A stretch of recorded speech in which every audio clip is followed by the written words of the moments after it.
लिखिए, सवाल लिखिएगा।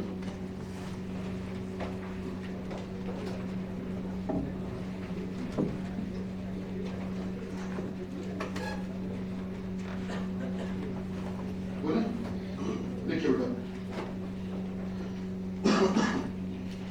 ABCDEFGH,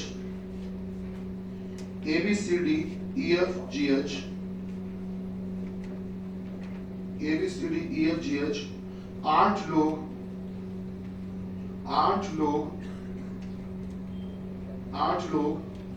एक गोल मेज के चारों तरफ, एक गोल मेज के चारों तरफ बैठे हैं, एक गोल मेज के चारों तरफ बैठे हैं और इनमें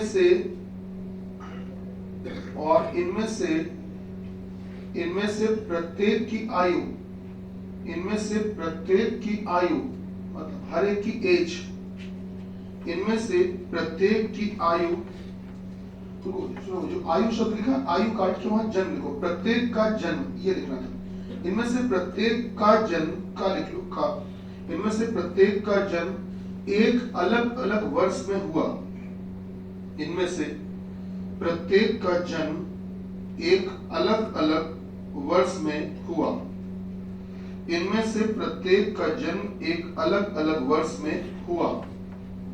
अब बेटा डैश लगा के लिखो आगे, अब डैश लगा के आगे लिखना, लिखिएगा।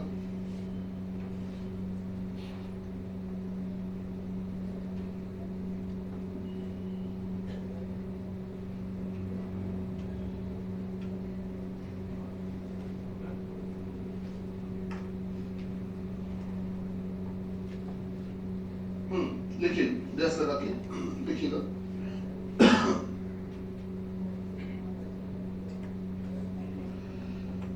लिखिएगा 1978, 1978, सबसे पहला आप साल लिख रहे हो 1978, 1978, कॉमा लगाइए। 1982, 1982, कॉमा लगाइए। 1985, 1985, फिर लिखिएगा बेटा। उसके बाद 1990, 1990, 1990 लिखा। उसके बाद देखिए 1994 लिखा। उसके बाद लिखना बेटा 2003, 2003, फिर कॉमा लगाइए। 2006 और 2008 और 2008, इसके आगे लिखिएगा। पर जरूरी नहीं कि इसी क्रम में, but not necessarily in the same order, पर जरूरी नहीं कि इसी क्रम में। ठीक है, 2-3 लाइनें छोड़ के आगे शुरू करो बेटा, 2-3 लाइनें छोड़ दो, आगे लिखना शुरू करो। अब लिखिए नई लाइन से लिखिएगा। सबसे छोटे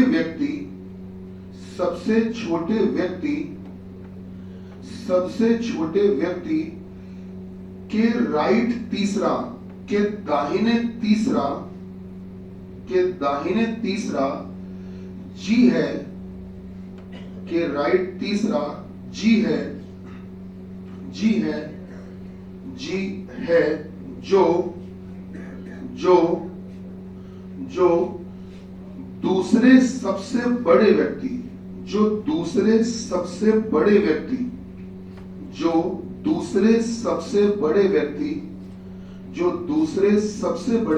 का निकटतम पड़ोसी है, जो दूसरे सबसे बड़े व्यक्ति का निकटतम पड़ोसी है, इमीडिएट नेबर है। अगला पॉइंट लिखो बेटा, अगला पॉइंट लिखिएगा बच्चा, लिखिएगा बेटा। एफ का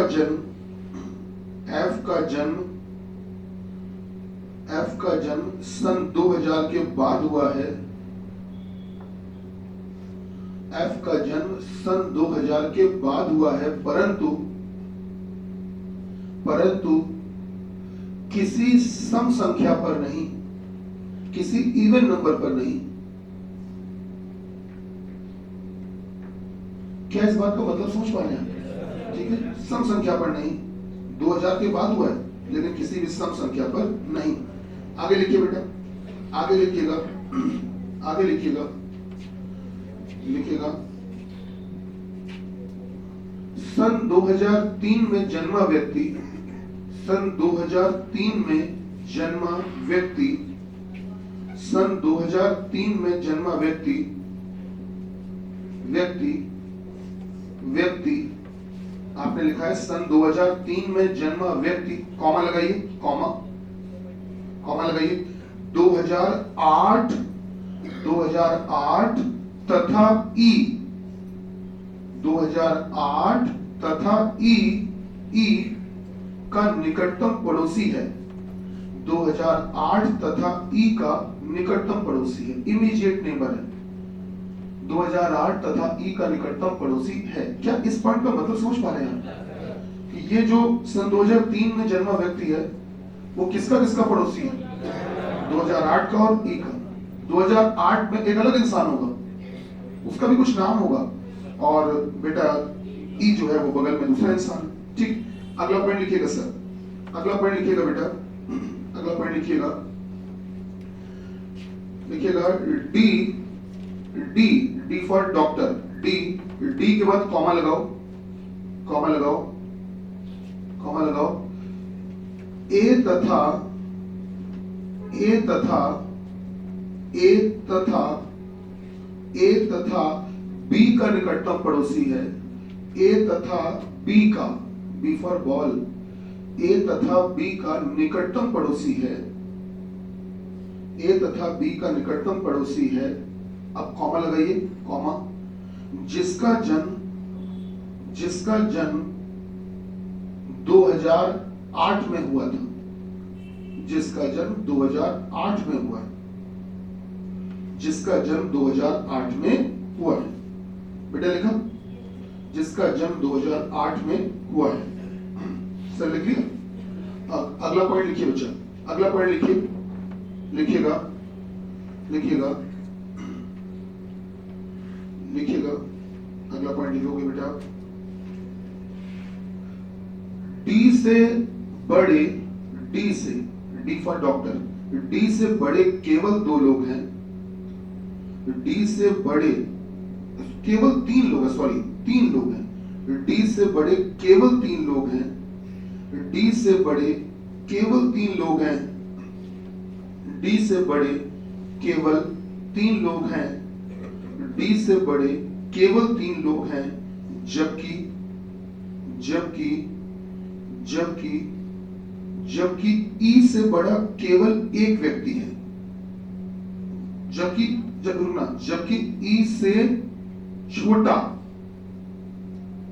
जबकि ई से छोटा, जबकि ई से छोटा केवल 1 व्यक्ति है, जबकि ई से छोटा केवल 1 व्यक्ति है, जबकि ई से छोटा केवल 1 व्यक्ति है, बेटा लिखा, जबकि ई से छोटा केवल 1 व्यक्ति है। अगला पॉइंट लिखिएगा सर, अगला पॉइंट लिखिएगा बच्चा, लिखिएगा, अगला पॉइंट लिखिएगा, लिखिएगा, सी एच का निकटतम पड़ोसी है, सी एच का निकटतम पड़ोसी है, सी एच का निकटतम पड़ोसी है। अगला पॉइंट लिखिए, अगला पॉइंट लिखिए बेटा, अगला पॉइंट लिखिएगा, एच का जन्म, एच का जन्म ना तो 1978 ना तो 1978, आप लिख रहे हैं एच का जन्म ना तो 1978 और ना ही 1985 में हुआ है, ना तो 1978 में और ना ही 1985 में हुआ है। सुनो, 1985 लिखा, 85 को 82 कर दो, 1982 में हुआ है। फिर से मैं बोल रहा हूं इस बात को, थोड़ा सा ईयर अगल बगल है इसलिए कंफ्यूजन हो जाता है। आपने लिखा एच का जन्म ना तो 1978 में हुआ है और ना ही 1982 में हुआ है।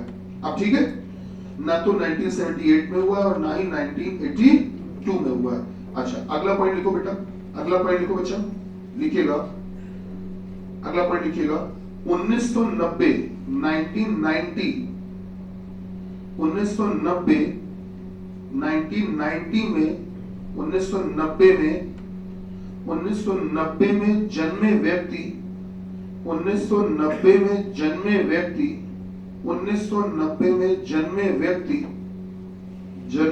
व्यक्ति के राइट दूसरा 1990 में जन्मे व्यक्ति के राइट दूसरा के दाहिने दूसरा जी है, के दाहिने दूसरा जी है। बेटा लिखा जी है। और एक आखिरी बात लिख रहे होगा, लास्ट पॉइंट लिखना बेटा, लास्ट पॉइंट लिखना लास्ट पॉइंट आप लिखोगे बेटा, लिखिएगा एच लिखिएगा बच्चा एच, उसके बाद एच के बाद कॉमा लगाइए,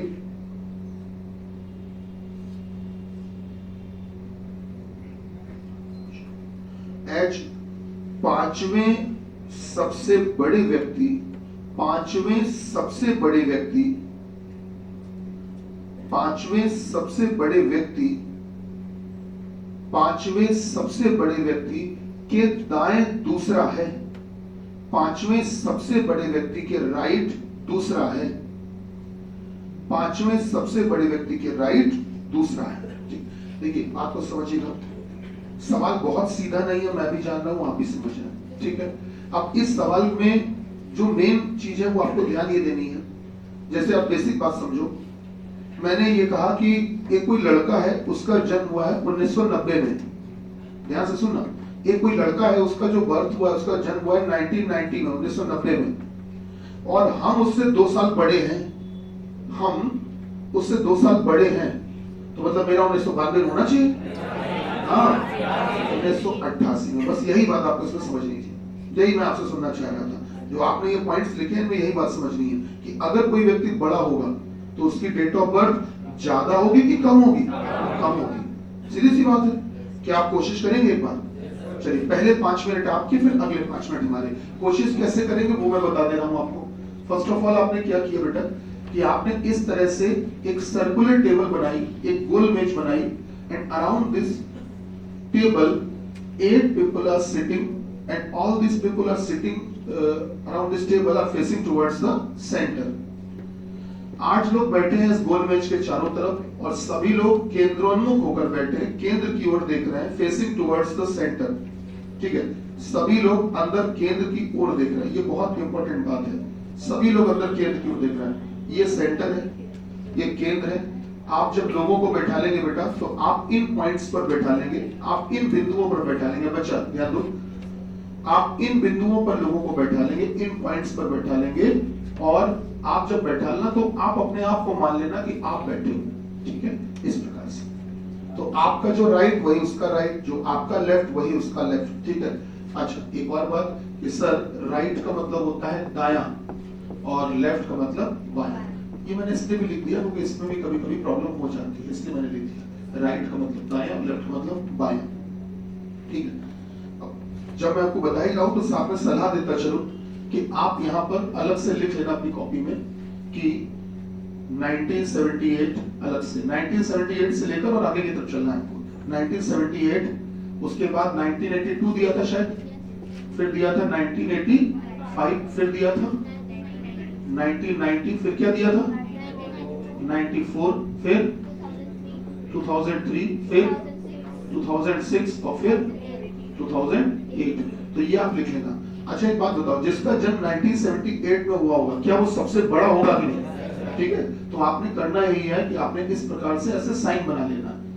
इस निशान को तो आप पहचानते हो कि जिसकी तरफ ये लगा हुआ है ओपन, वो बड़ा माना जाता है, ठीक है। तो इस प्रकार से आपने एक निशान लगा लेना है, उससे आपको थोड़ी सी सहूलियत मिलेगी। ये हम आपके भले के लिए बता रहे हैं, आपके फायदे के लिए बता रहे हैं। बाकी अरेंजमेंट आप किसी भी तरीके से कर सकते हो, बट एक सही मेथड से जब चलोगे तो आपको टाइम कम लगेगा पेपर में। एंड सबसे पहली हम लोगों की प्राथमिकता होती है टाइम बचाना। ठीक, तो जो सबसे आगे वाले डिब्बे में होगा ऑब्वियस सी बात है वो सबसे बड़ा होगा, उसके बाद वाला उससे छोटा, फिर उससे छोटा, इस तरह से। सबसे छोटा इंसान होगा 2008 सन बड़ा लिखा है लेकिन इंसान छोटा होगा, कोशिश करिए जल्दी से।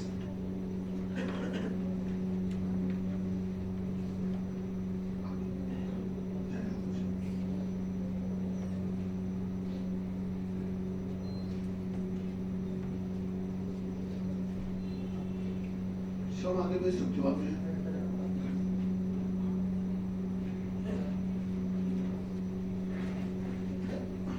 और आगे निकलो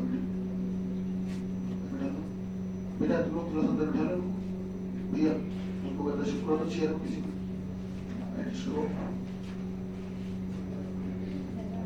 और इस क्वेश्चन में जब ये पेपर में सवाल आएगा तो 8 क्वेश्चन पूछे जाएंगे, 8 से कभी कभी 7 भी हो सकते हैं। धन्यवाद भैया। ठीक है, इस क्वेश्चन में क्योंकि जो क्वेश्चन होते हैं, जो क्वेश्चन की डेंसिटी है वो बता देती है इसमें कितने सवाल बनते हैं। तो इसमें 8 क्वेश्चन तो पूछे जाते हैं पेपर में, 7 भी पूछे जा सकते हैं, वो एक अलग चीज है। 8-7 के इर्द गिर्द ही पूछे जाएंगे, प्रयास करें।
हाँ भाई, कुछ बन पा रहा है काम बेटा?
स्टार्ट करें? चलिए थोड़ी सी मदद करिए। पता है पहला पॉइंट क्या था? बोलो बेटा, जो लोग प्रयास कर रहे हैं करते रहिए, कोई दिक्कत नहीं, हम डिस्टर्ब नहीं करेंगे। बोलिए पहला पॉइंट क्या था? सबसे छोटे व्यक्ति के दाहिने तीसरा चाहिए। ओके, सबसे छोटे व्यक्ति के, सबसे छोटा व्यक्ति मतलब 2008, सबसे छोटा व्यक्ति मतलब 2008, तो सही बोल रहे हैं? तो जब भी मैं आपको तरीका बता रहा हूँ, जब भी सभी लोग अंदर केंद्र की ओर देख रहे हैं तो आप बैठालने की शुरुआत हमेशा नीचे से किया करें, ठीक है? और जब सभी लोग बेटा केंद्र से बाहर देख रहे हो तो हमेशा शुरुआत ऊपर से किया करिए बैठालने की, इससे आपका टाइम बचेगा पेपर में। तो चलिए, हमको बोला ये गया कि सारे के सारे लोग अंदर सेंटर की तरफ केंद्र की ओर देख रहे हैं, तो अब शुरुआत बेटा नीचे से कर रहे हैं। तो आपने हमसे ये बताया कि सर सबसे छोटे व्यक्ति के राइट तीसरा जी है। तो एक काम करते हैं, हम यहाँ लिख देते हैं 2008 और 2008 लिखकर इसको हम ब्रैकेट में बंद कर देते हैं कोष्टक में। वो इसलिए किया क्योंकि 2008 का कोई इंसान भी तो होगा यहाँ। अब वो जब वो मिलेगा तो लिख देंगे हम बाद में। फिलहाल 2008 वाले की जगह हम बैठ जाते हैं। हम 2008 वाले की जगह बैठे, बेटा ये मेरा मुंह है, ये मेरा फेस है, ये मेरा चेहरा है, मैं यहाँ बैठा हूँ, मैं ये देख रहा हूँ अंदर इस केंद्र को देख रहा हूँ। तो आप भी अपने आप को एज्यूम करोगे, आप यहाँ बैठोगे तो बताओ आपका दाहिना हाथ राइट हैंड इसी तरफ होगा, तो आपका दाहिना हाथ इसी तरफ होगा। तो 2008 के दाएं तीसरा जी है। तो देखो 1 2 3, बेटा क्या यहाँ जी लिखना सही रहेगा? जी आगे बताएं। जो दूसरे सबसे बड़े व्यक्ति का निकटतम पड़ोसी है। एक्सीलेंट, आपने हमसे ये कहा कि जो दूसरे सबसे बड़े व्यक्ति का निकटतम पड़ोसी। आप मुझे एक बात बताओ, इनमें दूसरा सबसे बड़ा 1982 होगा कि नहीं होगा? सही बात है, जो दूसरे सबसे बड़े व्यक्ति का निकटतम पड़ोसी है। तो मतलब ये बात जी के लिए कही जा रही है। किसके लिए? जी के लिए, कि ये जो जी है ना जिसको आपने बैठाला है, ये जो जी है ये 1982 का निकटतम पड़ोसी है। तो अगर 1982 का निकटतम पड़ोसी होगा तो बेटा 1982 इसके बगल में इधर भी बैठ सकता है और बच्चा इधर भी बैठ सकता है। बोलिए सही बोल रहे हैं कि नहीं? अब ऐसी सिचुएशन में जो हम फंस गए आते तो हम एक काम कर रहे हैं, हम साइमल्टेनियसली 2 डायग्राम लेके चल रहे हैं। 2 इसलिए क्योंकि पता नहीं भैया कौन सा वाला सही है, तो पेपर में हमको टाइम भी तो बचाना है अपना। तो आप बेटा एट ए टाइम एक ही समय पर 2 डायग्राम बनाएंगे, क्योंकि देखो फायदा भी बड़ा है। जब भी कभी अगर बड़ा फायदा या बड़ा नुकसान होता है तो रिस्क भी बड़ा लिया जाता है सर, ठीक। तो ऐसी स्थिति में आप गौर करिए, इसमें भी आपने नीचे लिखा सर 2008, 1 2 3 यहाँ लिखा जी। अब आपको करना यह है कि इस वाले चित्र में 1982 को इधर लिख दो, 1982 को इधर लिखो और उस वाले चित्र में 1982 को ऊपर रखो। अब बताओ क्या 1982 दोनों जगह हो गया? एक में उस उधर पड़ोस में हो गया, एक में इधर पड़ोस में हो गया। जी आगे बताएं सर। एफ का जन्म सन 2000 के बाद हुआ, हाँ। परंतु सम संख्या पर नहीं है। ओके, आपने हमसे कहा कि देखिए भाई एफ का जो जन्म हुआ है वो 2000 के बाद हुआ है, तो 2000 के बाद ये 3 ही तो साल है। इन 3 ही सालों में से उस साल में हुआ है जो सम संख्या नहीं है, तो इवन नंबर नहीं है, तो मतलब 2003। तो इन्होंने एक बात तो क्लियर कर दी कि एफ का जन्म 2003 में हुआ है। ये बात तो क्लियर कर दी, एफ का जन्म 2003 में हुआ। जी आगे बताएं सर। सन 2003 में जन्मा व्यक्ति 2008 तथा ई का निकटतम पड़ोसी। एक्सीलेंट, आपने हमसे ये कहा कि सन 2003 में जन्मा व्यक्ति जिसका भी 2003 में जन्म हुआ है वो बेटा किसका किसका पड़ोसी है? 2008 का और ई का, मतलब इन दोनों के बीच में बैठा है। कौन बैठा है? एफ बैठा है। एफ मतलब कि 2003 बैठा है। क्यों भाई सही है? मतलब तो यही हुआ कि सर जो एफ है वो इन दोनों का पड़ोसी है। किसका किसका? ई का और 2008 का। तो अगर बेटा इन दोनों का पड़ोसी होगा तो क्या इन दोनों के बीच में बैठा होगा कि नहीं? सर बिल्कुल होगा। अब कुछ ऐसा जुगाड़ बनाओ कि 2008 और ई के बीच में एफ आ जाए, तो सर पॉसिबिलिटी तो बन रही है, बिल्कुल बन रही है। तो एक काम करते हैं, जैसे इसकी बात करते हैं इधर पे, इस वाले में अगर मैं ऐसा करूं कि मैं ई इधर लिख दूं ई और इधर लिख देता हूं 2008, बताओ हो सकता है कि नहीं? सकता, मैं कंफर्म नहीं कह रहा हूं, पॉसिबल है कि नहीं? अरे संभव है कि नहीं? अच्छा चलो, अच्छा हाँ, एक मिनट, ई और 2008 के बीच में ना, अच्छा हाँ, ई और 2008 के बीच, ये कहाँ लिख दिया हमने? ई और 2008 के बीच में, तो अब सही है।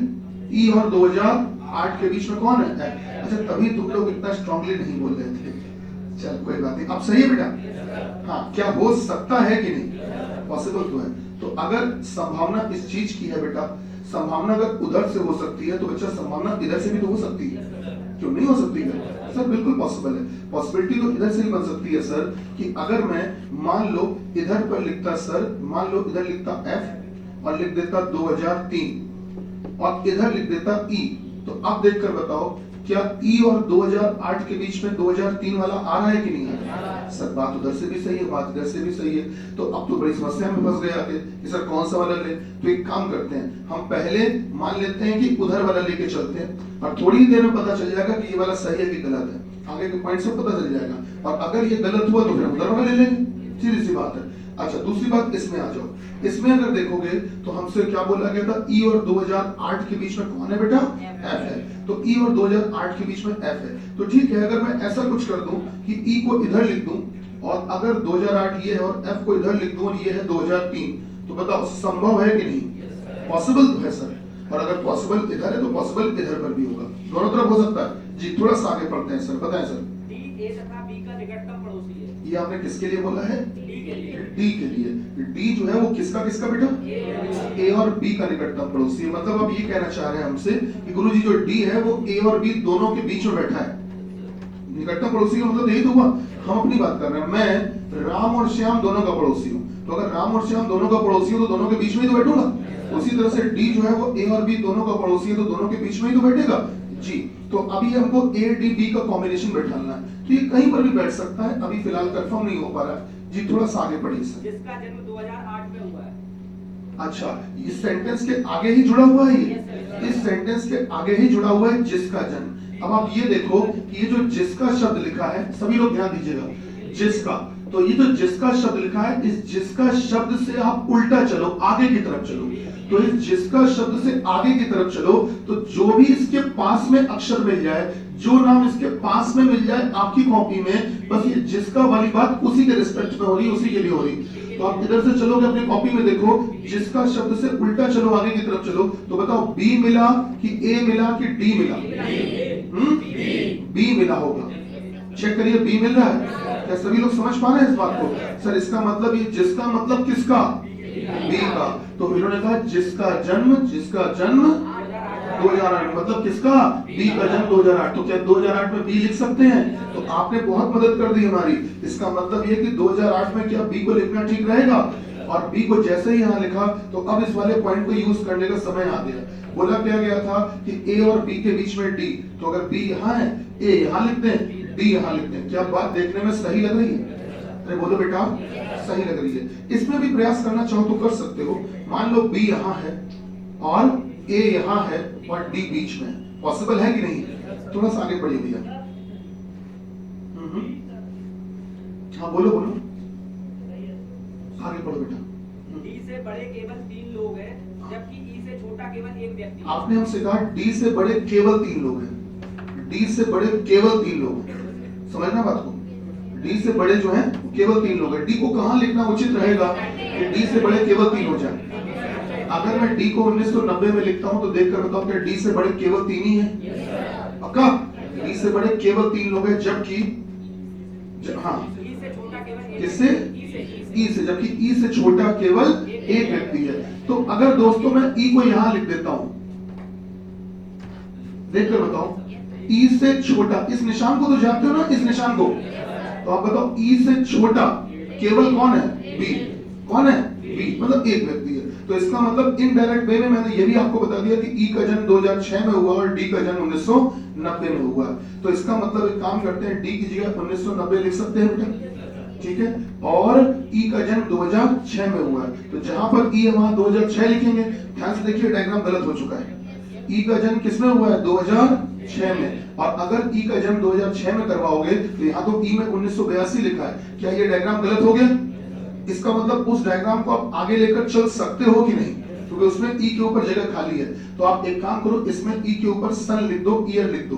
तो इन्होंने बोला है 2006, तो ई में लिख दो बेटा 2006। जी थोड़ा सा आगे पढ़िए भैया। सी एच का निकटतम पड़ोसी है।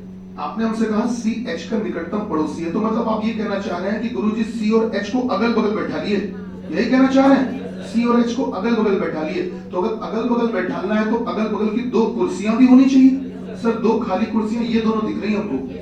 तो अगर मेरा बेटा अगर सी यहाँ लिख देते हो तो एच यहाँ लिख दोगे, और अगर एच यहाँ तो सी यहाँ। बोलिए सही चल रहा है? थोड़ा सा आगे पढ़िए भैया। एच का जन्म ना तो 1978 और ना ही 1982 में हुआ। एक्सीलेंट। आपने हमसे कहा कि एच का जन्म ना तो 1978 में और ना ही 1982 में हुआ, तो इन दोनों जगह पर एच नहीं आ सकता है। तो अगर इन दोनों जगह पर एच नहीं आ सकता तो 1982 वाले में एच नहीं आ सकता। और अगर यहाँ एच नहीं आएगा तो कौन आएगा? तो अगर बच्चा यहाँ सी आएगा तो बोलो यहाँ कौन आ जाएगा? एच। क्या बात थोड़ी बहुत पल्ले पड़ी? ठीक है, यहाँ आ गया एच। लगभग नाम तो आप सारे लिख चुके हो। जी आगे बताइए सर। एच पांचवें सबसे बड़े व्यक्ति के दाएं दूसरा है। एच जो है वो 5वें सबसे बड़े। अब इसमें देखकर बताओ, पहला सबसे बड़ा 1978, दूसरा सबसे बड़ा 1982, फिर तीसरा चौथा 5वां सबसे बड़ा 1994। यही तो हुआ। तो ये जो 1994 है ये 5वां सबसे बड़ा इंसान है। तो पांचवें सबसे बड़े व्यक्ति के राइट दूसरा है एच, तो 1994 के दाएं दूसरा होगा एच, तो अब इसमें 1994 के दाएं दूसरा करवा दो। तो अगर मैं 1994 इनको दे देता हूं भाई साहब को, तो आप सभी लोग जरा देखकर बताओ, आप अपने आप को जी की जगह बैठा लो, तो बताओ क्या जी के दाएं दूसरा एच हो रहा है? मतलब 1994 के दाएं दूसरा जी एच हो रहा है कि नहीं हो रहा है? चलो एक बात तो समझ में आ गई। अब एक पुरानी बात हम आपसे दोबारा सुनना चाहेंगे। हाँ, एक पॉइंट अपना पुराना उधार चल रहा है। 1990 में जन्मे व्यक्ति के राइट दूसरा जी है, तो वो भी हो रहा है ना। एक बात आपने थोड़ी देर पहले भी हमसे कही थी, मैं उसको यूज नहीं किया था, अब मैं उसको अच्छे से यूज करता हूँ। आपने हमको थोड़ी देर पहले पॉइंट बोला था कि एच का जन्म ना तो 1978 में हुआ, 1982 में भी नहीं हुआ, है ना। अच्छा एक बात बताओ, 1994 में पता चल गया कौन? जी, यहाँ लिख दो जी। अब पता है तुमको एच के बारे में भी पता चल गया। एच यहाँ आएगा नहीं, तो एक ही जगह तो बची, क्या एच को यहीं लिखना उचित रहेगा? तो बताओ एच का साल कौन सा हुआ? 1985। अच्छा, अब जो भैया आपने अभी थोड़ी देर पहले बात बोली है कि सर जो ये जी है ये 1990 के दाएं दूसरा है, ऐसे ही कुछ। तो देखिए 1990 के दाएं दूसरा राइट दूसरा जी है कि नहीं है? सर है। आगे बताइए सर, हो गया सब कुछ हो गया, एक व्यक्ति का सन बचा है, जल्दी बताओ किसका? हाँ बोलो बोलो, ए का। कौन सा साल लिख दें? 1978। सही बात है। बाकी आप सबके साल लिख चुके हो कि नहीं? अच्छा, 1982 में सी था और सबसे आगे कौन था? ए। देखिए ये दोनों चीजें बनाने का फायदा क्या है? हम मानते हैं टाइम टेकिंग होता है, लगभग 3 से 4 मिनट पेपर में ले लेगा आराम से, प्रैक्टिस के बाद 3-4 मिनट में हो जाता है, लेकिन हाँ फायदा भी बड़ा होता है। सब लोग सामने देखकर कुछ सवालों के जवाब दो। प्लीज नोट करना रोक दोगी, नोट मत करना, पहले सुन लो और जवाब दे दो, फिर आपका इंटरेस्ट बढ़ेगा। बताइएगा, मुझे बताइएगा, जो भी इनमें 7वां सबसे छोटा व्यक्ति है, जो भी इनमें 7वां सबसे छोटा व्यक्ति है, 7th यंगेस्ट पर्सन, जो भी इनमें 7वां सबसे छोटा व्यक्ति है, उसके लेफ्ट, उसके बाएं 5वां, उसके लेफ्ट 5वां कौन है?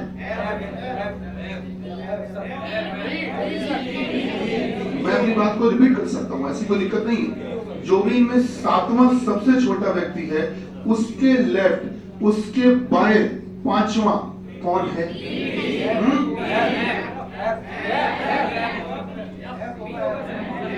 अब पता है मेन जो प्रॉब्लम आ रही है वो किस लिए आ रही है, वो आपसे समझ नहीं पा रहे होंगे। गुरुजी पहले ये तो बता दो 7वां सबसे छोटा है कौन? तो हाँ ध्यान दीजिएगा, कभी भी अगर आपसे, देखो इसमें 7वां सबसे छोटा में कई बच्चे गलती करते हैं, वो ई को मानते हैं, क्योंकि ई नहीं है। कभी भी आपसे 7वां सबसे छोटा, 8वां सबसे छोटा, 5वां सबसे छोटा, 10वां सबसे छोटा, कुछ भी बोले, शुरुआत तो पहले से हुई होगी, शुरुआत तो पहले से हुई होगी, एकदम से 7वां आ जाएगा नहीं। तो आप पहले ये तय करो कि इनमें पहला सबसे छोटा किसको कहोगे? इनमें पहला सबसे छोटा किसे कहोगे? अरे इनमें पहला सबसे छोटा मतलब जिसकी एज सबसे छोटा का मतलब जिसकी डेट ऑफ बर्थ सबसे ज्यादा होगी। क्या इस बात को एडजस्ट कर पा रहे हो जो मैं बता रहा हूँ कि जिसकी डेट ऑफ बर्थ ज्यादा है सर वो छोटा है? ये बात आप स्वीकार कर पा रहे हो? सर जिसकी डेट ऑफ बर्थ ज्यादा है दैट मीन कि वो छोटा है, समझ पा रहे हो? तो इनमें पहला सबसे छोटा इंसान कौन? बी। तो फिर दूसरा सबसे छोटा बी, फिर तीसरा, चौथा, 5वां, छठा, 7वां सबसे छोटा सी। क्या मेरी बात समझ पा रहे हैं? तो 7वें सबसे छोटे व्यक्ति मतलब सी की बात हो रही है, तो सी के बाएं 5वां। अब देखकर बताओ, सी के बाएं 5वां, सी के लेफ्ट। तो आप अपने आप को सी की जगह बैठा लो और ये आपको नीचे देखना है। तो जब आप नीचे देखोगे तो बेटा सी का बायां इधर होगा, तो 1 2 3 4 5 कौन होगा? एफ। क्या बात समझ में आई? नहीं आई? आई? अगली बात का जवाब दो सामने देखकर बताइएगा, एक बात का जवाब दीजिएगा कि डी का जो संबंध, डी का बेटा, डी का जो रिलेशन, डी का बच्चा, डी का जो संबंध, डी का जो रिलेशन 2003 से है, डी का जो संबंध 2003 से है, जो संबंध 2003 से है, ठीक वैसा ही संबंध ए का 2008 से भी है। क्या बात सुनने में ठीक लग रही है? डी का जो संबंध 2003 से है, ठीक वैसा ही संबंध ए का 2008 से भी है। बोलो भैया, क्या इस बात को आप समझ पा रहे हैं? सर डी के बाएं दूसरा, ए के बाएं दूसरा। इसी आधार पर बताइए कि सर एच का संबंध किससे? जी ऑप्शन में नहीं दिया है। तुम लोग सुन, हाँ कुछ किसी ने पीछे आंसर बताया। सर एक बात बताओ, मैं अपनी बात को रिपीट करने जा रहा हूं। डी का संबंध 2003 से है, साल का नाम बोला मैंने। डी का रिलेशन 2003 से है। ए का संबंध 2008 से है। तो एच का संबंध, हाँ भाई जी से बोलोगे कि 1994 बोलोगे? 1994 बोलोगे। जी क्यों बोल रहे हो भाई? मेरी बात समझ रहे हो भाई? बात वाली पार्टी का तो साल बोलना है ना, तो उसका नाम क्यों बताया दे रहा हूं? एक बात का जवाब और आखिरी बात का, अगर सबसे छोटा और सबसे बड़ा व्यक्ति जो है उम्र में, जो भी सबसे छोटा और जो भी सबसे बड़ा है, अगर ये दोनों लोग अपनी पोजीशन इंटरचेंज कर लेते हैं, अगर ये दोनों ही लोग अपने स्थान आपस में बदल लेते हैं, अगर ये दोनों लोग आपस में अपने स्थान बदल लेते हैं, तो जब ये दोनों इंसान इधर से उधर जाएंगे ना, बदलेंगे, तो बेटा इनका सन भी जाएगा साथ में, साल भी। क्या मेरी बात समझ पा रहे हो? अगर सबसे छोटा और सबसे बड़ा व्यक्ति जो है वो आपस में अपनी अपनी जगह बदल लेते हैं, अगर बदल लेते हैं, तो शुरू करें? तो बताइएगा सर, तो बताइएगा सर कि ए के राइट, ए के दाहिने, अब ए के दाहिने जो भी छठा व्यक्ति है, ए के राइट, अब ए के दाहिने जो भी छठा व्यक्ति है, ए के राइट, ए के दाहिने अब जो भी छठा व्यक्ति है, उसके ठीक सामने जो भी बैठा है, रुक जाना, इसके ठीक सामने जो भी बैठा है, उसके ठीक सामने जो भी बैठा है, मिला कि नहीं मिला? सामने जो भी बैठा है उसके लेफ्ट तीसरा, उसके लेफ्ट तीसरा जो भी, उसके लेफ्ट तीसरा जो भी है, उसके लेफ्ट तीसरा जो भी है, उसके लेफ्ट तीसरा जो भी है, उससे बड़े कितने लोग हैं?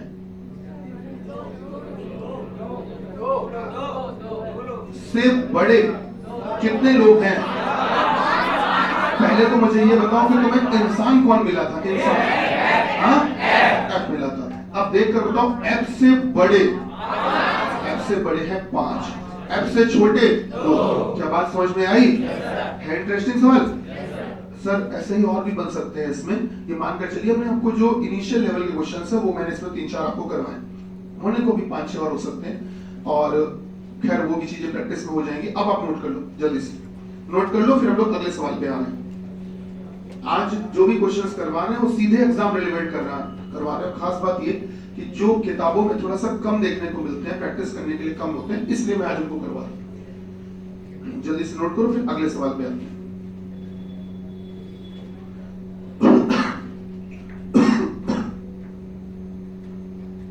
जल्दी नोट करिएगा, स्पीड से। वो वाली बात भी नोट करिएगा, वो भी बहुत जरूरी है बेटा, आप समझ पा रहे होगे, वो भी इंपॉर्टेंट है और ये डायग्राम भी इंपॉर्टेंट है, दोनों नोट करिएगा सर।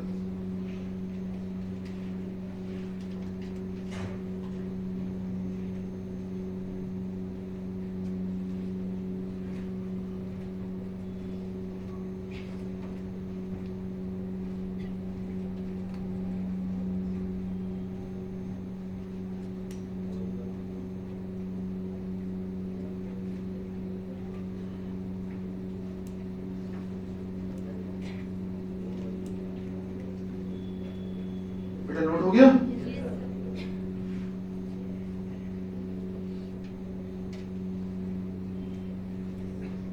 अच्छा, भले ही आपका क्वेश्चन ना लिख पाया हो, आपको लग रहा हो कि गुरुजी हम लेट आए थे, क्वेश्चन नहीं लिख पाया, तो चित्र काहे नोट करें? ऐसा मन में कोई भी भाव आ जाता है, ठीक है, कोई बात नहीं। तो ये कैमरा महोदय नोट कर रहे हैं सब कुछ, तो परेशान ना हो, तुम्हारे पास ऑटोमेटिक ये क्वेश्चन भी आ जाएगा, तो इसलिए क्वेश्चन तुम बाद में भी लिख लोगे, तुम्हारे पास पूरी रिकॉर्डिंग होगी, ठीक है? तो इसलिए हम कहेंगे कि आप नोट कर लीजिएगा, वो मत सोचिएगा कि सर हमारे पास क्वेश्चन नहीं लिखा है, ऐसा कुछ नहीं। शिव आ गया तो बता, पहली बात जरा से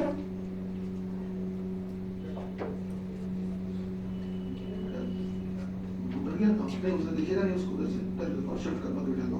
चलो बेटा लिखिए अगला सवाल, अगला सवाल लिखिए। ये एग्जाम का क्वेश्चन बोल रहा हूँ जो मैं अब कहने जा रहा हूँ।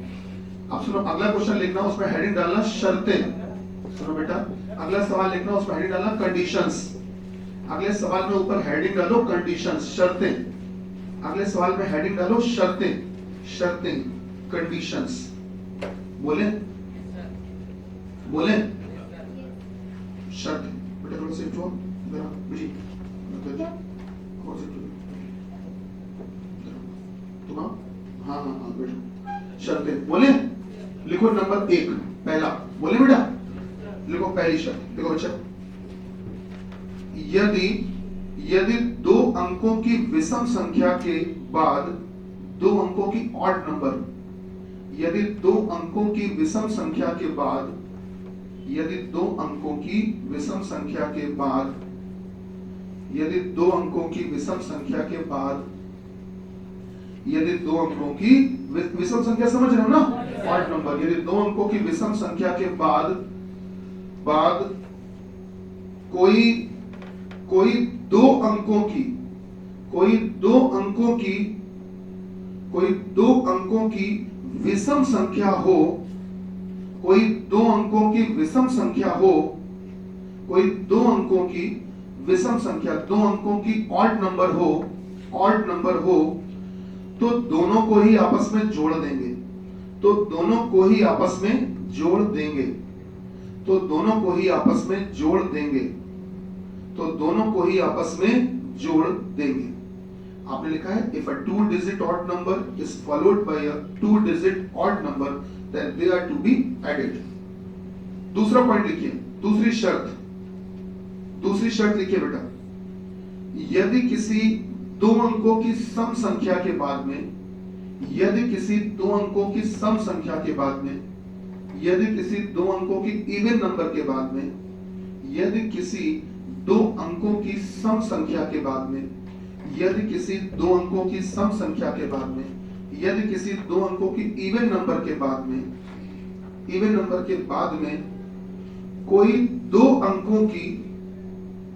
कोई 2 अंकों की विषम संख्या हो कोई 2 अंकों की विषम संख्या हो कोई 2 अंकों की ऑड नंबर हो कोई 2 अंकों की ऑड नंबर हो 2 अंकों की विषम संख्या हो जो कि एक पूर्ण वर्ग हो जो कि एक परफेक्ट स्क्वायर हो जो कि एक पूर्ण वर्ग हो जो कि एक परफेक्ट स्क्वायर हो जो कि एक पूर्ण वर्ग हो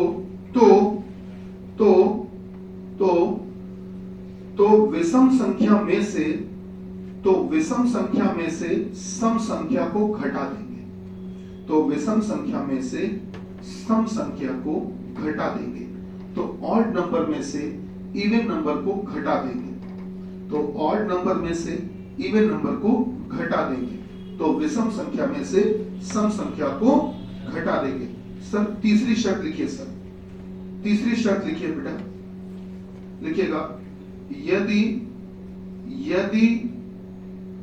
यदि किसी 3 अंकों की संख्या के बाद यदि किसी 3 अंकों की संख्या के बाद यदि किसी 3 अंकों की संख्या के बाद यदि किसी 3 अंकों की संख्या के बाद कोई 2 अंकों की संख्या हो कोई 2 अंकों की संख्या हो कोई 2 अंकों की संख्या हो कोई 2 अंकों की संख्या हो कोई 2 अंकों की संख्या हो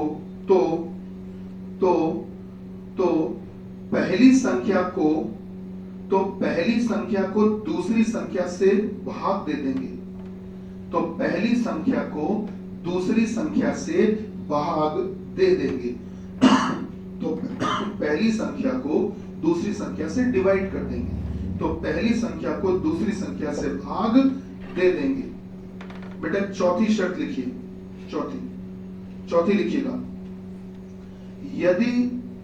यदि किसी अभाज्य संख्या के बाद में यदि किसी अभाज्य संख्या किसी प्राइम नंबर के बाद में प्राइम नंबर बोलते हैं यदि किसी अभाज्य संख्या के बाद में यदि किसी अभाज्य संख्या के बाद में किसी प्राइम नंबर के बाद में कोई सम संख्या हो कोई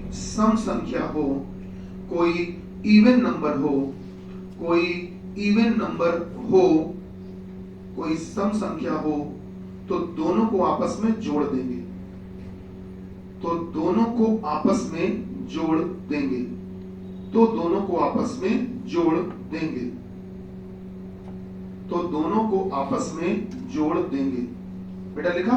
और पांचवी और आखिरी शर्त लिखिए, पांचवी और आखिरी शर्त, यदि किसी सम संख्या के बाद में, यदि किसी इवन नंबर के बाद में, यदि किसी सम संख्या के बाद में, यदि किसी सम संख्या के बाद में, यदि किसी सम संख्या के बाद में कोई दूसरी सम संख्या हो, कोई दूसरी इवन नंबर हो, दूसरी मतलब अन्य, कोई दूसरी सम संख्या हो, कोई दूसरी सम संख्या हो, कोई दूसरी इवन नंबर हो, तो दोनों को आपस में गुणा कर देंगे, तो दोनों को आपस में गुणा कर देंगे, तो दोनों को आपस में गुणा कर देंगे।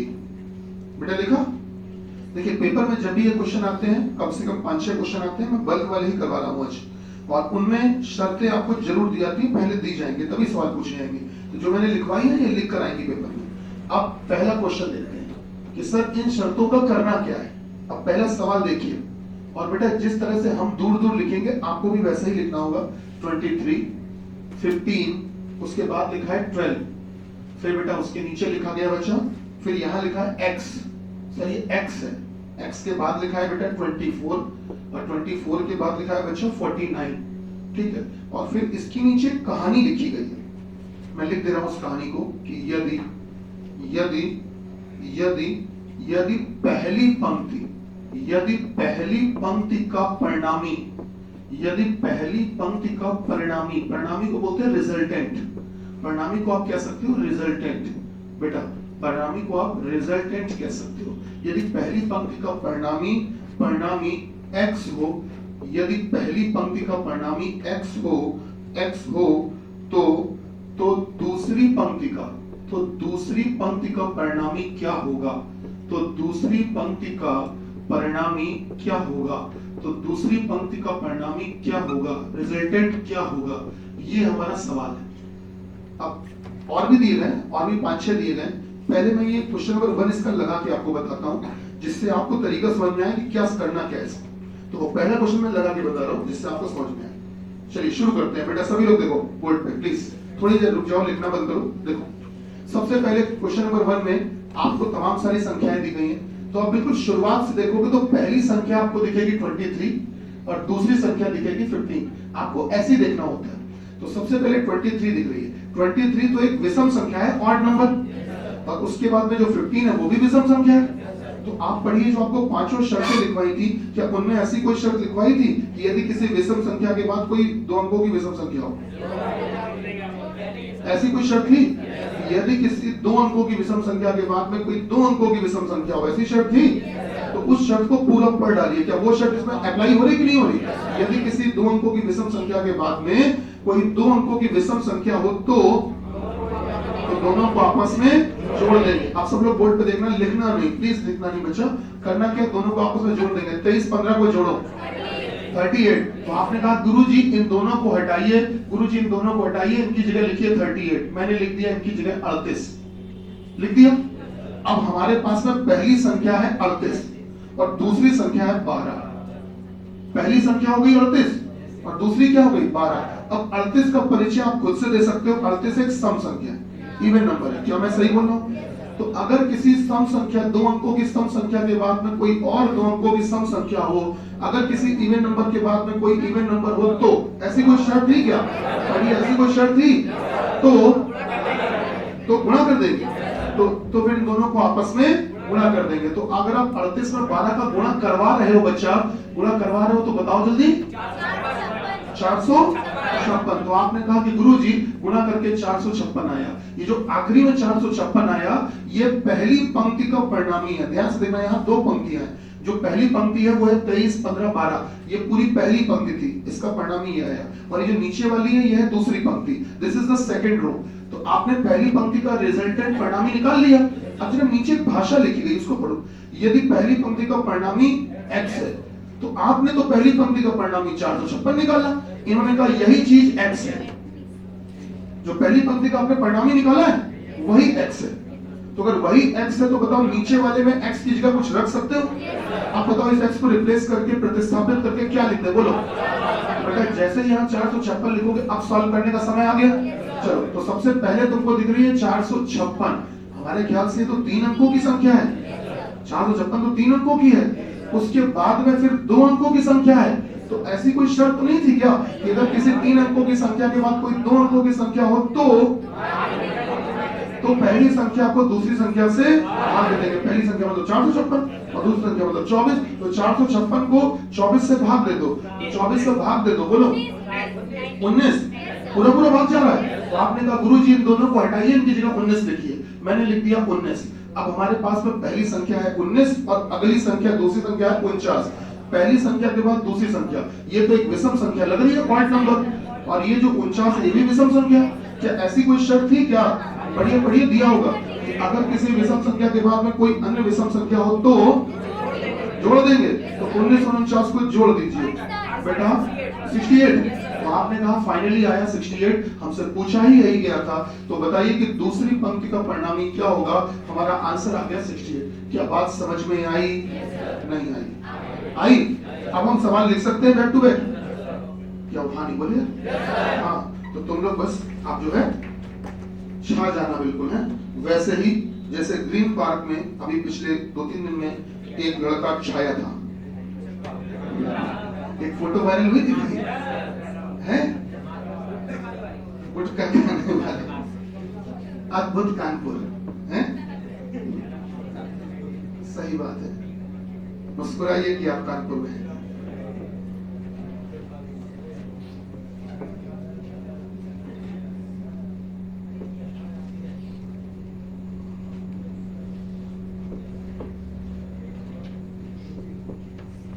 इस बार ये संख्याएं दी गई हैं और हमसे नीचे बोला गया है कि पहली पंक्ति, पंक्ति मतलब रो होता है इंग्लिश में बेटा, पहली पंक्ति और दूसरी पंक्ति, पहली पंक्ति और दूसरी पंक्ति के परिणामी, परिणामी मतलब होता है रिजल्टेंट, के परिणामी का अंतर, डिफरेंस, डिफरेंस क्या होगा?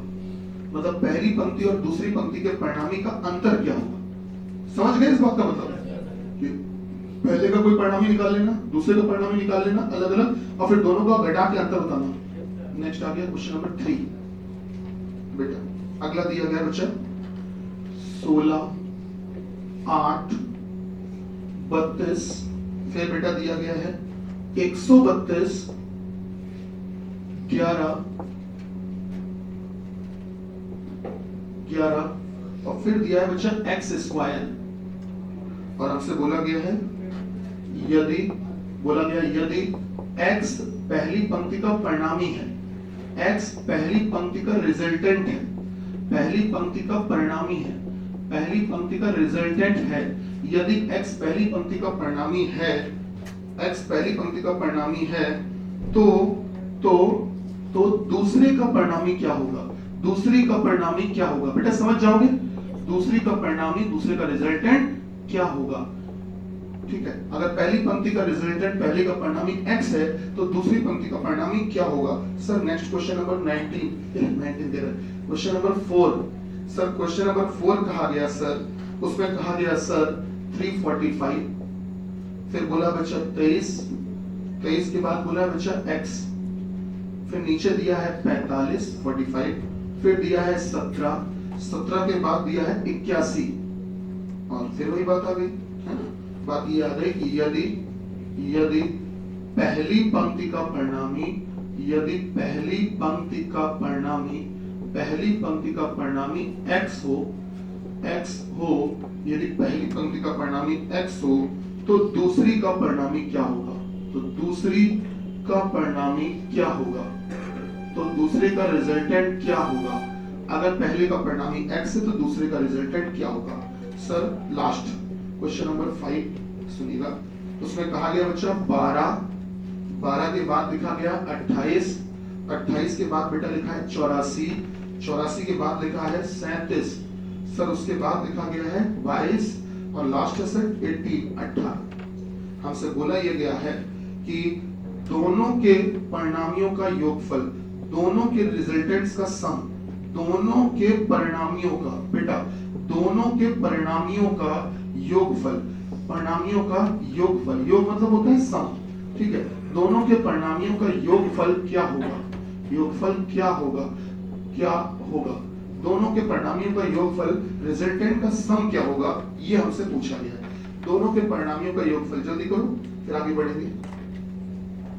दोनों के परिणामियों का योगफल क्या होगा, हाँ निकल क्लास नहीं। दोनों के परिणामियों का योगफल क्या होगा, what is the resultant, what is the sum of the resultant of two rows. शर्तें आपको पता ही है, कोशिश करिए जल्दी से।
सर्दी लगे तो बंद करवा लेना है।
बेटा ऑप्शन भी देते चल रहे हैं। क्वेश्चन नंबर 2 के ये 5 ऑप्शन, 23, 32, 13, 18, इनमें से कोई नहीं। शाबाश, ठीक है, सबके ऑप्शंस भी दे चलिए, आप सॉल्व करते रहिए, ठीक है। जो आपको ऑप्शन ठीक लगे आप उस पर टिक कर लेना अपने हिसाब से।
सभी में ऑप्शंस भी दिए गए हैं, तो आपको जो भी अप्रोप्रिएट ऑप्शन लगे वो आप टिक करिएगा अपने हिसाब से। सर जल्दी करिए, कुछ और इंपॉर्टेंट क्वेश्चन है आपके लिए, फिर उन पर आते हैं।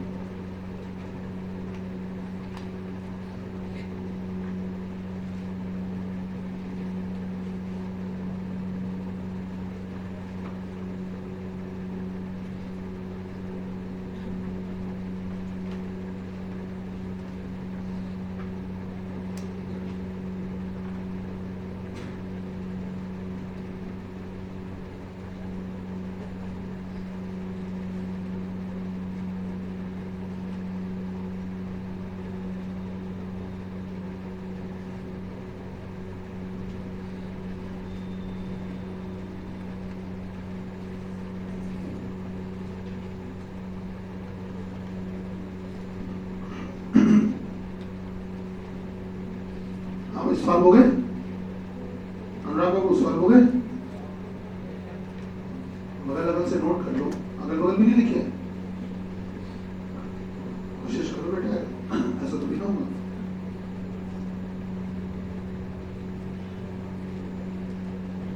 सॉल्व हुए? पड़ोसी वो ऑरेंज हो गए बेटा? नहीं, अरे तो क्या हुआ, कोशिश तो करो बेटा, है ना? पहला वाला जो बताया था वो थोड़ा बहुत समझ में आया था, है ना? तो बस उसी के अकॉर्डिंग आगे चलेंगे। बेसिक चीजें हम लोगों को समझनी है कि सम संख्या कौन सी होती है और विषम कौन सी होती है बेटा, है ना? अभाज्य संख्या किसे कहते हैं, ये चीजें पता हो, बाकी कोई दिक्कत नहीं।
बड़े कुछ हो गए थोड़े बहुत, सारे हो गए? कौन सा वाला 4 नंबर? ऐसा क्यों भाई?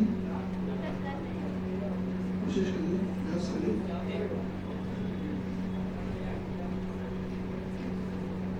देख लीजिए शर्त, तो अभाज्य संख्या वाली लग गई, हो सकता है चेक कर लेना। चौथा हो गया, ऑप्शन भी मिल गया, 30 कोई दिक्कत नहीं।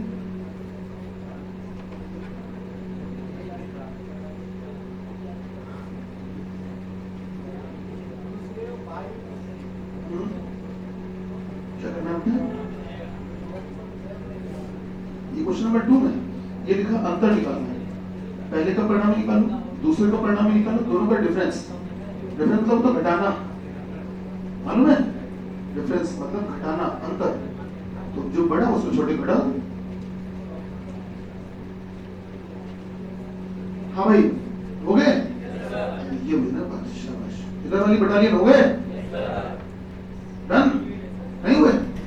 चल कोई बात नहीं, कोई बात नहीं। जिनके हो गए अच्छी बात है, जिनके नहीं हो पाए उससे अच्छी बात है। जोड़ घटाना है, कोई बहुत मुश्किल काम नहीं रहेगा हम लोगों के लिए। जोड़ घटाने में आप लोग थोड़ा साथ में चलिएगा। देखो, संख्याओं की पहचान भी आपको आती होगी। सम विषम तो आप पता ही होगा ना, इवन ऑड नहीं पता है सबको क्या? अच्छा 15 क्या है? सम संख्या की विषम? विषम है। अच्छा 26 ये तो मालूम है ना? अरे तो बस कौन बड़ी बात है भाई। चलो देखो, सबसे पहले आ जाओ बेटा क्वेश्चन नंबर 2 में, सभी लोग बोर्ड पर ध्यान दीजिएगा। सबसे पहले मुझे 37 दिया गया, 37 पहली संख्या 37 है। क्या इसको हम विषम संख्या ऑड नंबर बोल सकते हैं? चलो पहले विषम ही बोल लेते हैं। तो ये एक विषम संख्या है, ऑड नंबर। और उसके बाद में जो ये 12 है, ये क्या है? सम संख्या, इवन नंबर। अब यार एक विषम संख्या के बाद में एक सम संख्या दी गई है, तो आप बताओ ऐसी कोई शर्त थी क्या यदि किसी विषम संख्या के बाद कोई सम संख्या हो? ऐसी कोई शर्त नहीं थी। जब ऐसी कोई शर्त नहीं थी तो अब हम 37 को विषम नहीं मानेंगे, तो 37 को फिर एक और नाम से जान सकते हैं, अभाज्य। तो 37 प्राइम नंबर है कि नहीं? अभाज्य संख्या या प्राइम नंबर का मतलब होता है कि वो संख्या जो खुद से कटे और एक से कटे, जिसमें केवल खुद का भाग जाए और एक का भाग जाए और किसी का भाग ना जाए। Number which is divisible by itself only and by one only, and such type of numbers contain only two kind of factors called a prime number। मतलब ऐसी संख्या जो केवल खुद से कटे और एक से कटे और इसके केवल दो ही गुणनखंड होते हैं, उसको अभाज्य संख्या कहते हैं। तो 37 को चलो अभाज्य संख्या मान लिया। तो एक अभाज्य संख्या के बाद में एक सम संख्या है, इवन नंबर है। तो बताओ ऐसी कोई शर्त थी क्या? क्या थी बोलो?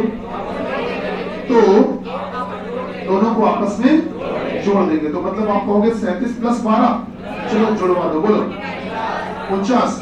तो आपने कहा गुरुजी इनको हटाइए, इनकी जगह 49 लिखिए, यही तो है। चलिए आपके कहने पे 49 लिख दिया गया। अब पहली संख्या है 49। बेटा नोट मत करना, कोई भी समझो। जो लोग नहीं समझ पाए तो वो पहले समझो, ठीक है? 49 जो कि एक विषम संख्या आपको लग रही है, एक ऑड नंबर लग रही है, नहीं लग रही? चलो उसके बाद में जो 21 है वो भी क्या है? ऑड नंबर, विषम संख्या। तो अगर किसी विषम संख्या के बाद में कोई विषम संख्या हो, ऑड नंबर के बाद में कोई ऑड नंबर हो, तो बोलो बेटा जोड़ना है। फिर से जोड़ दो, तो जोड़ोगे कितना? 70। तो आपने कहा कि गुरुजी जो ये पहली वाली पंक्ति थी इसको पूरा सॉल्व किया तो परिणामी 70 है, ठीक है? उसको लिखा रहने दो। अब दूसरे में आ जाओ। 38 एक सम संख्या है, इवन नंबर। 38 के बाद में सम संख्या के बाद में 81, ये भी एक सम संख्या है, तो सर ये विषम संख्या है, ऑड नंबर। पहले तो ये देखो कि ऐसी कोई शर्त है क्या कि किसी सम संख्या के बाद में कोई विषम संख्या, इवन के बाद में ऑड, ऐसा कोई है? ऐसी कोई शर्त है कि सम संख्या के बाद में विषम संख्या? ध्यान सुनना, मेरे शब्दों को सुनो। आप इसको एक पूर्ण वर्ग सोच रहे हो, मैंने अभी बोला ही कहा पूर्ण वर्ग। मेरी बात सुननी नहीं है आपको, आप मेरी बात में सुनो। देखो जब एक रास्ता बंद हो तब दूसरे के बारे में सोचेंगे ना। तो पहले तो ये बताओ कि किसी सम संख्या के बाद में कोई विषम संख्या, ऐसी कोई शर्त है? नहीं है। अब फिर इसका कुछ और परिचय सोचो।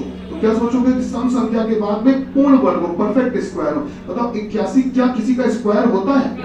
होता है। तो काम बन गया। तो अगर किसी सम संख्या के बाद में कोई पूर्ण वर्ग संख्या हो, कोई परफेक्ट स्क्वायर नंबर हो, तो विषम संख्या में से सम संख्या को घटा देंगे। मतलब ये है विषम संख्या, यही तो ऑड नंबर है, इसमें से सम संख्या को घटा देंगे। 81 में से 38 को घटाएंगे, 81 में से 38 को घटाओ 43। तो आपने कहा गुरुजी इनको हटा के आया है 43, क्या बात सही है? अब 43 एक विषम संख्या है, ऑड नंबर, और उसके बाद में 14 क्या है? एक सम संख्या। तो विषम के बाद में सम, ऐसी कोई शर्त है नहीं। तो फिर 43 को क्या अभाज्य भी कह सकते हो? प्राइम। तो 43 एक अभाज्य संख्या भी तो है। तो क्या ऐसी कोई शर्त है कि अभाज्य संख्या के बाद में कोई सम संख्या हो तो जोड़ना है? 43 14 को जोड़ो, 57 57। चलो इसका परिणामी भी आ गया, पहले का रिजल्टेंट भी दूसरे का रिजल्टेंट भी। करना क्या था?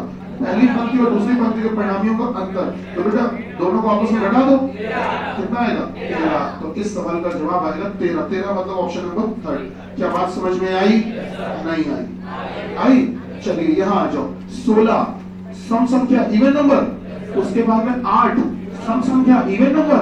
तो अगर किसी सम संख्या के बाद में सम संख्या हो तो गुणा, चलिए गुणा कर दो, गुणा करवाओ कितना 128। तो आपने कहा 128, आपने कहा गुरु जी 128 आ गया, सही है। अब बेटा ये 128 है, क्या ये 128 3 अंकों की संख्या है क्या? 3 डिजिट्स के नंबर है, तो 3 अंकों की संख्या है और उसके बाद में यार ये 2 अंकों की है।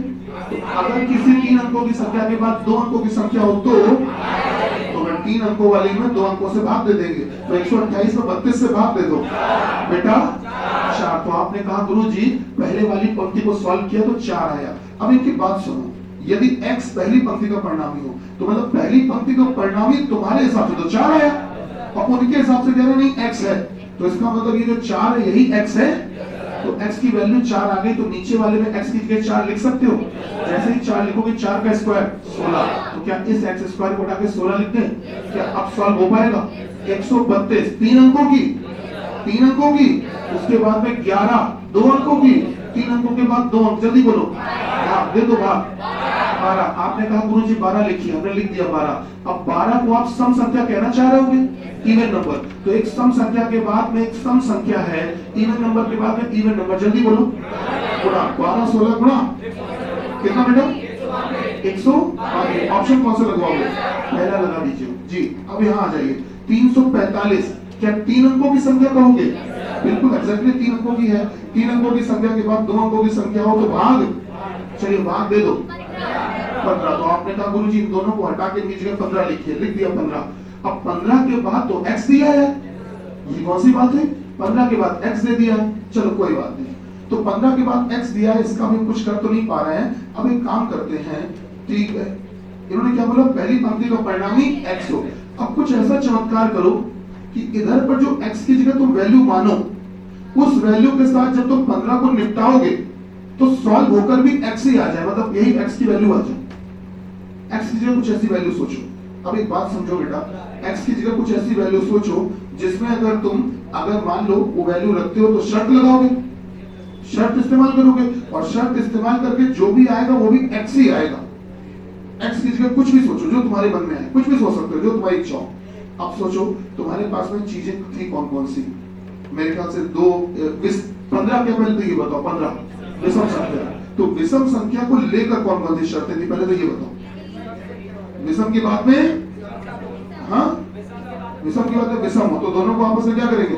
जोड़ेंगे। तो सोचो अगर 15 में तुम मान लो विषम कुछ भी ले लेते हो, यहाँ 1 ले लो 3 ले लो 5 ले लो, 15 में कुछ जोड़ोगे तो फिर ये 15 तो नहीं आ पाएगा, मतलब ये चीज संख्या तो नहीं आ पाएगी, हटाओ।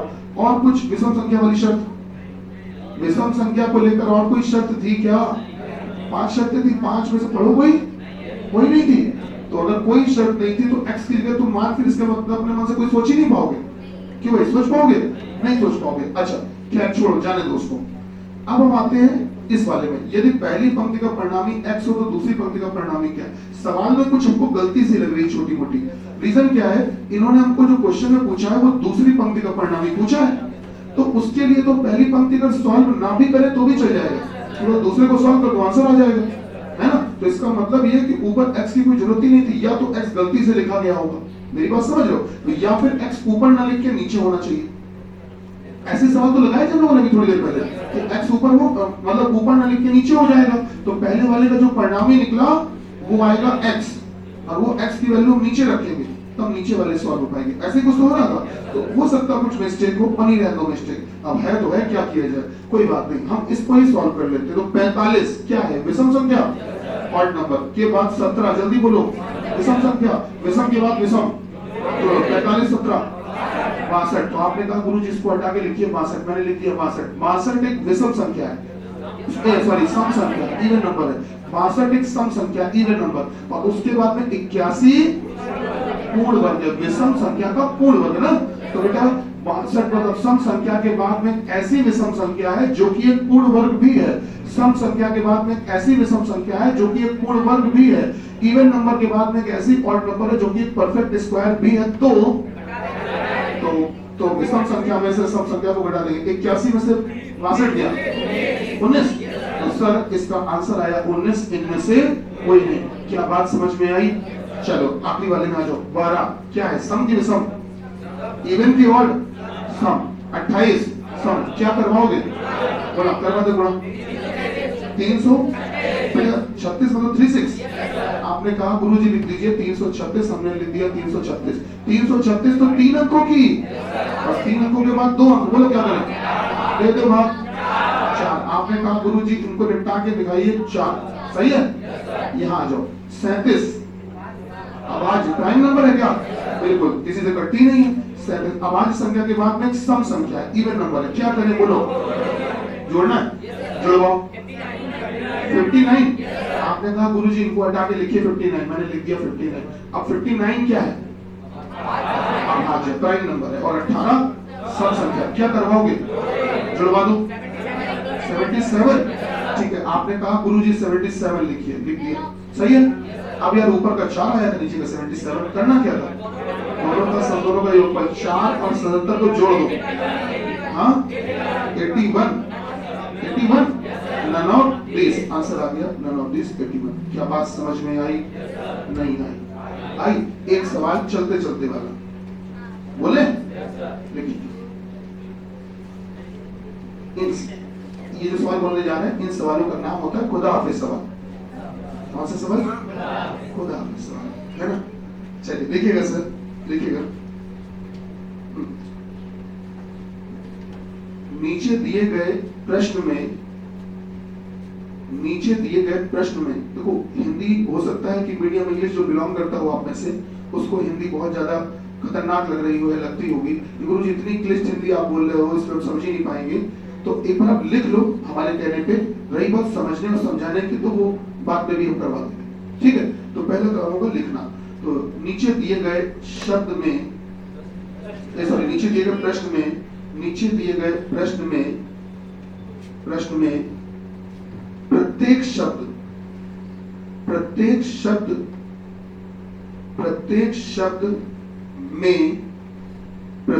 शब्द में 5 अक्षर दिए गए हैं।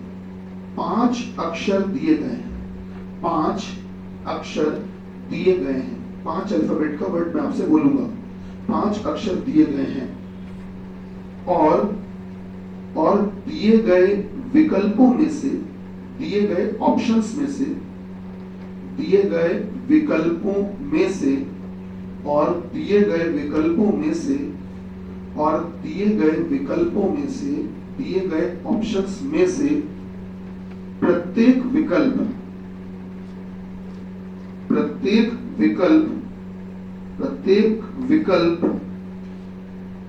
किसी न किसी एक अक्षर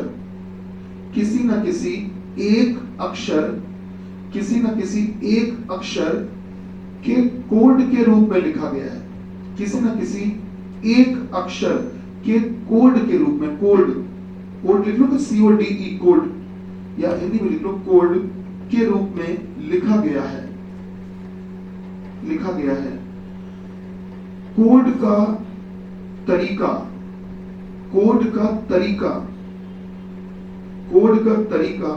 आपको स्वयं ही तय करना होगा। कोड का तरीका आपको स्वयं ही तय करना होगा। कोड का पैटर्न आपको खुद ही डिसाइड करना होगा। कोड का तरीका आपको स्वयं ही तय करना होगा। कोड का तरीका आपको स्वयं ही तय करना होगा। बेटा लिख पाए?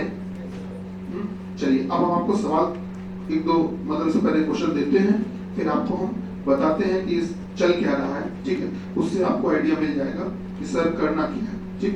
उससे आपको आइडिया मिल जाएगा कि how to attempt such type of questions, ये आपको पता चल जाएगा। क्या? चलिए बात को आगे बढ़ाएंगे, मैं बता भी देता हूँ आपको। चलिए देखते हैं।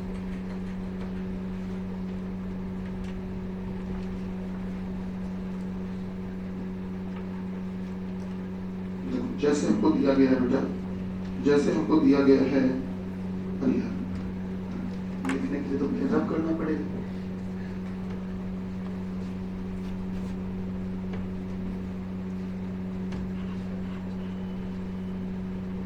क्यों मैच की क्या स्थिति है? नहीं बढ़िया का मतलब क्या स्कोर क्या बना है? हाँ कितने रन की? 63 रन की न्यूजीलैंड के ऊपर है। अच्छा, आज चौथा दिन है कि तीसरा?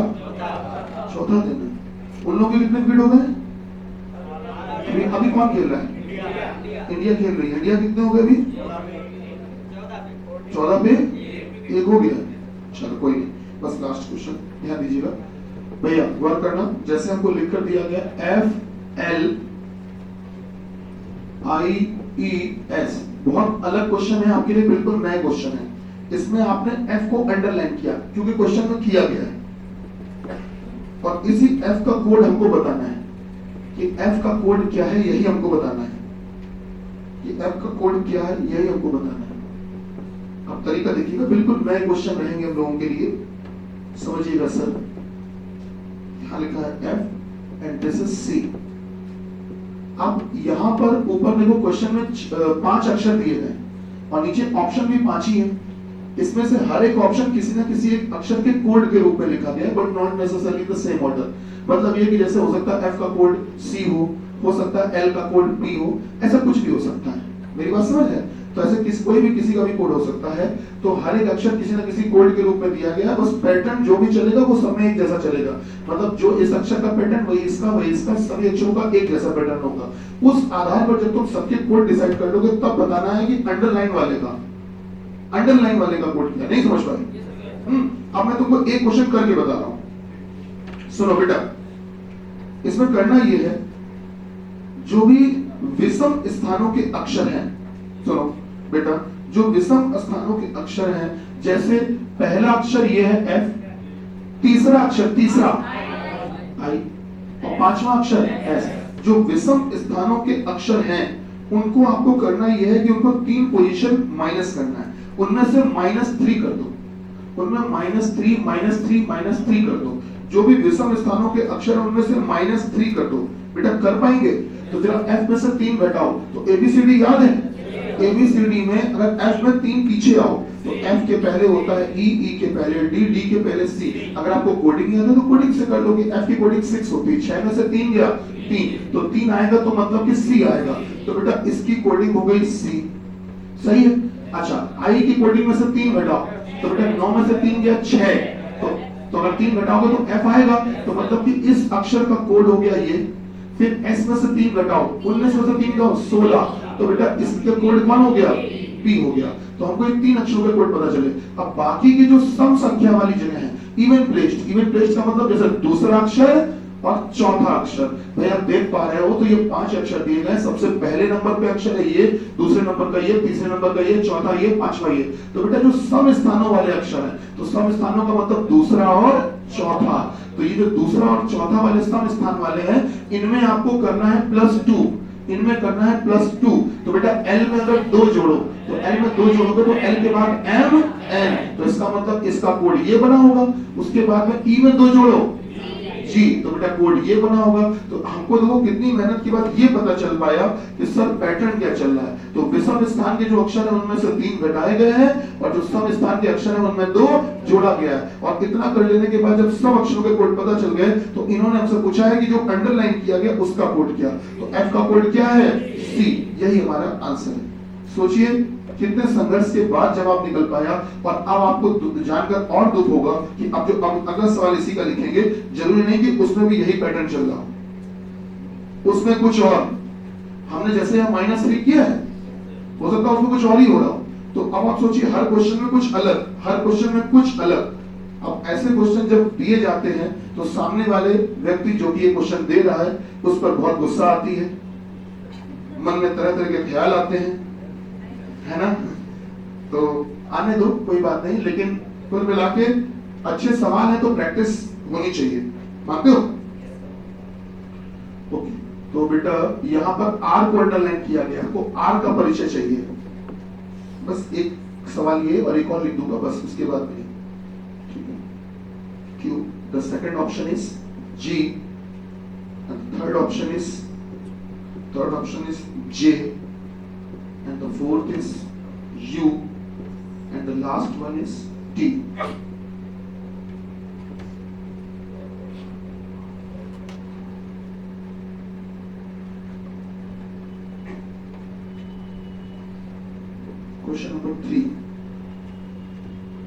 FIGHT। बेटा इसमें अंडरलाइन करवाया गया है H को और ऑप्शंस दिए गए हैं।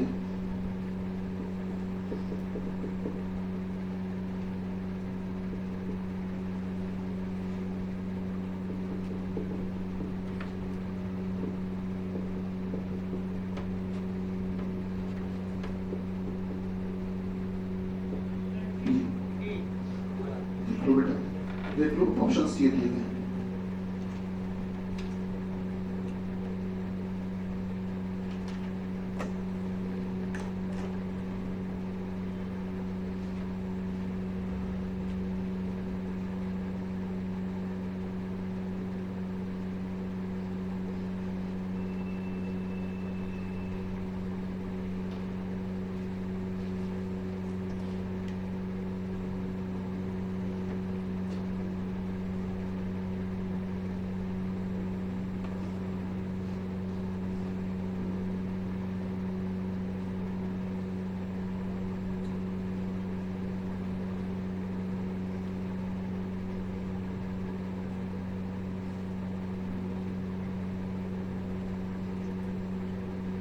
कुछ बन पा रहा है जुगाड़? बन पा रहा है? जो ये क्वेश्चन नंबर 2 है, इसमें आप अगर +2 करो, हर एक अक्षर में 2 जोड़ो, मेरे ख्याल से तो ऐसा कुछ हो पाएगा। ठीक है, नॉर्मल सी बात है बेटा। सब में 2 जोड़ो, सब में 2, सब में 2, सब में 2, सब में 2, सब में 2 और जोड़ते हैं। तो S में 2 जोड़ते हैं, तो S के बाद ABCD में क्या होता है? S के बाद TU होता है। तो चेक करिए कहीं U दिया है।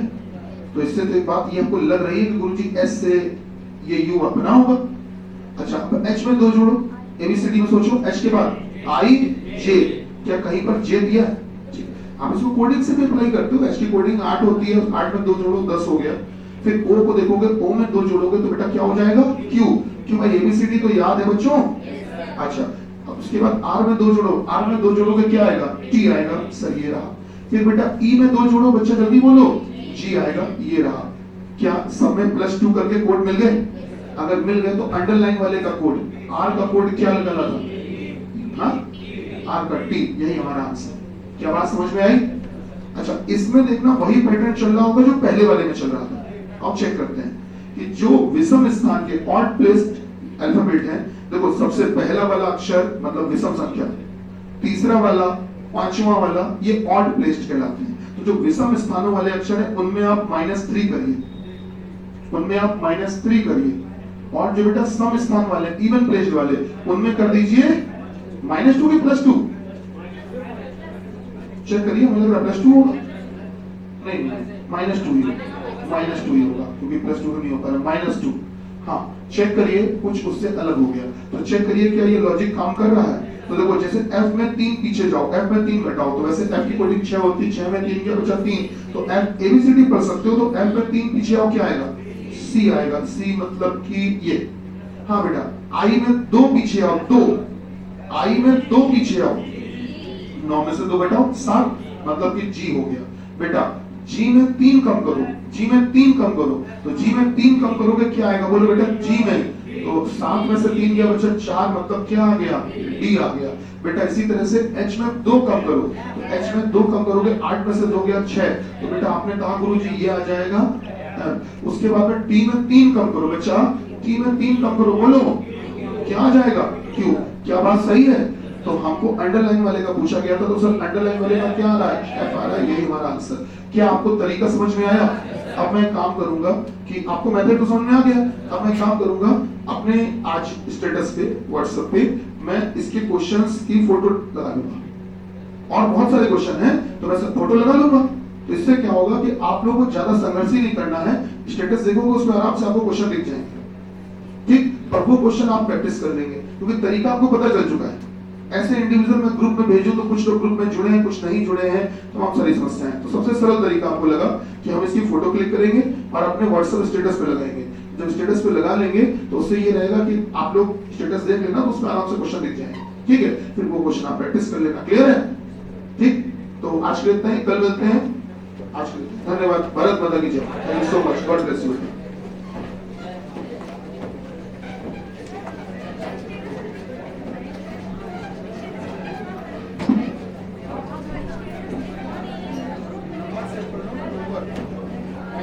128